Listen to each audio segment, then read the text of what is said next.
Di sebuah restoran bintang 5 yang lampunya berkilau seperti istana, seorang pria kaya tertawa keras sambil menunjuk wanita tua berpakaian sederhana. Semua tamu menoleh. Beberapa tersenyum sinis, beberapa pura-pura tidak melihat.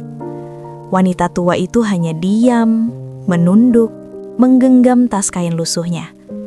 Namun, tak ada yang menyangka, satu kalimat dari seorang pelayan wanita malam itu bukan hanya membuat ruangan menjadi sunyi, tapi juga menghancurkan kesombongan seorang pria yang merasa dirinya paling berkuasa.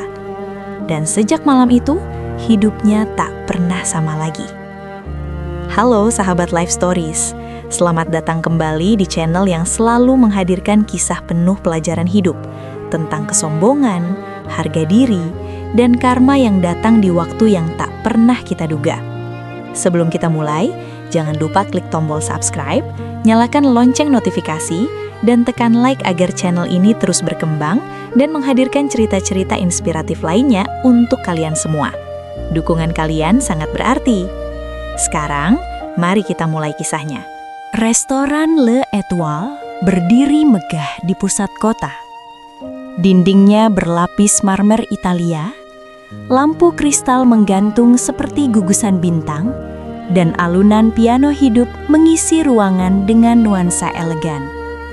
Para tamu datang dengan mobil mewah, parfum mahal, dan senyum penuh percaya diri.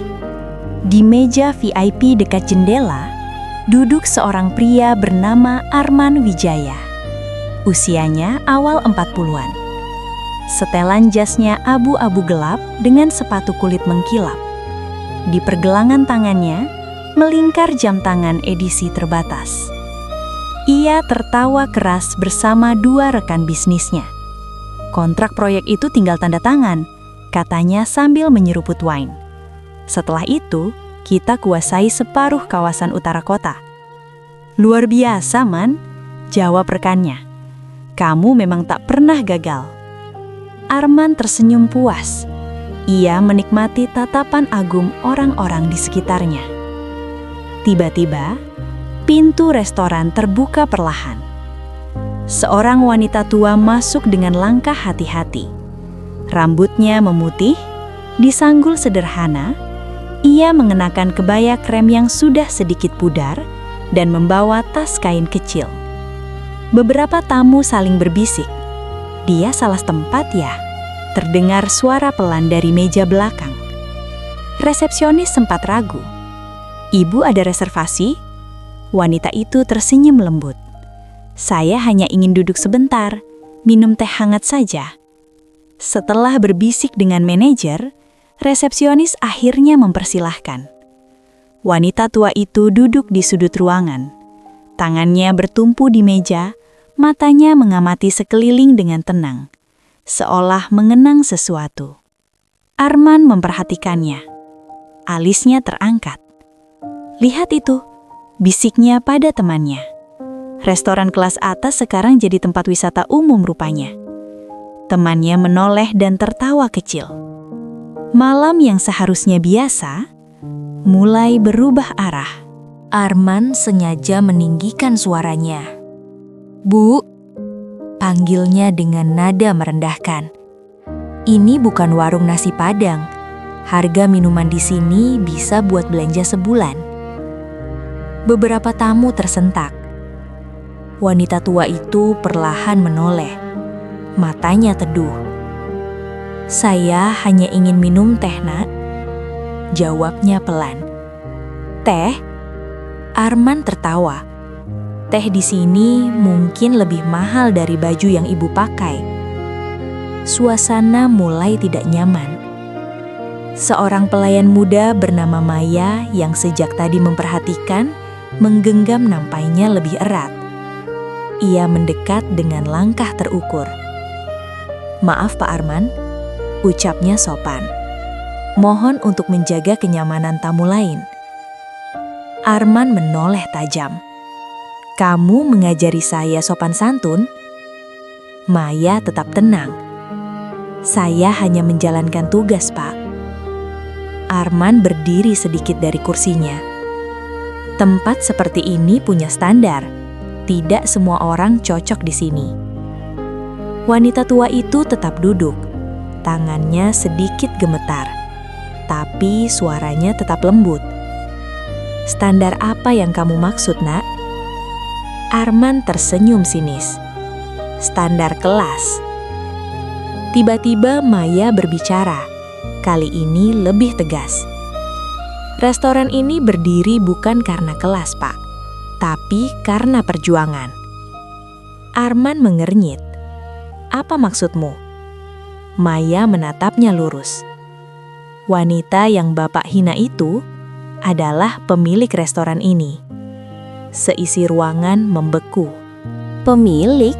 Arman tertawa gugup. Jangan bercanda. Maya menggeleng.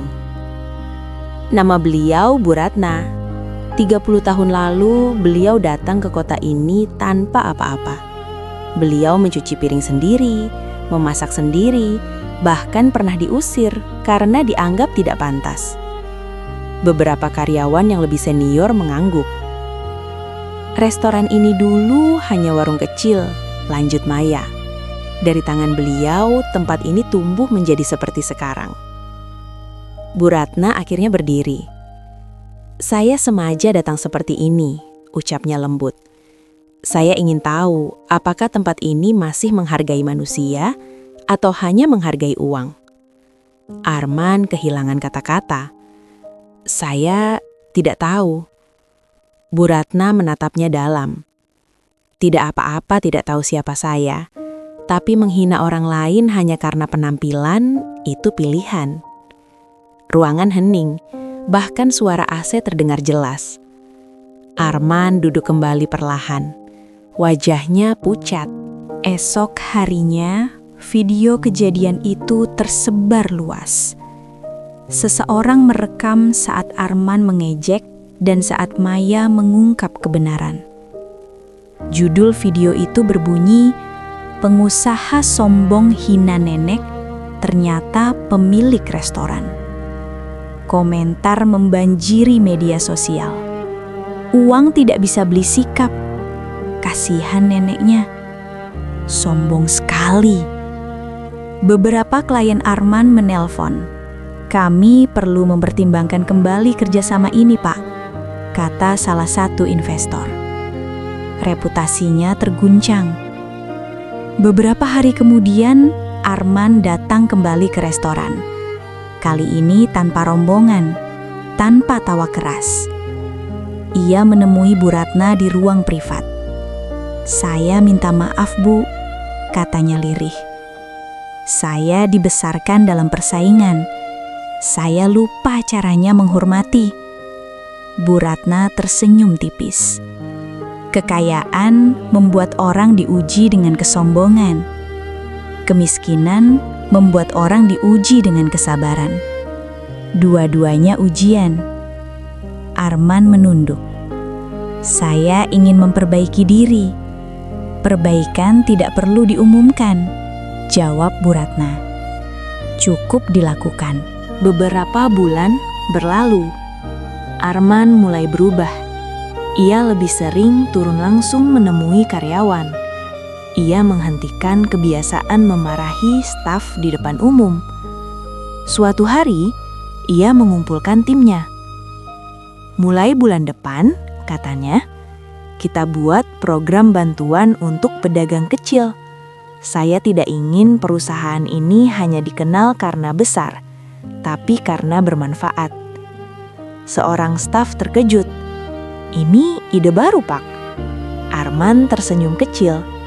"Saya hanya belajar dari seseorang yang pernah saya remehkan." Malam itu, ia kembali makan di Le Étoile. Duduk di meja biasa. Maya datang membawa menu.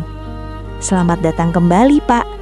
"Terima kasih," jawab Arman tulus. "Dan terima kasih sudah menegur saya malam itu." Maya tersenyum. Kadang kebenaran memang terdengar tidak nyaman. Di sudut ruangan, Bu Ratna memandang dengan mata hangat. Arman kini mengerti bahwa kehormatan bukan dibeli oleh uang, melainkan dibangun oleh sikap. Dan malam itu, tak ada lagi tawa meremehkan. Yang ada hanyalah seorang pria yang akhirnya belajar menjadi manusia. Sahabat Life Stories, kisah ini mengingatkan kita bahwa pakaian sederhana bukan tanda rendahnya harga diri, dan kekayaan bukan jaminan tingginya nilai seseorang. Jangan pernah meremehkan siapapun hanya dari penampilan, karena kita tak pernah tahu perjuangan apa yang telah mereka lalui, atau posisi apa yang sebenarnya mereka miliki. Kesombongan mungkin membuat kita terlihat besar sesaat, namun kerendahan hatilah yang membuat kita dihormati selamanya. Jika kamu setuju dengan pesan ini, tuliskan di kolom komentar. Hormati semua orang. Terima kasih sudah menonton sampai akhir. Jangan lupa like, subscribe, dan bagikan video ini agar lebih banyak orang bisa mengambil pelajaran darinya. Sampai jumpa di kisah menginspirasi berikutnya.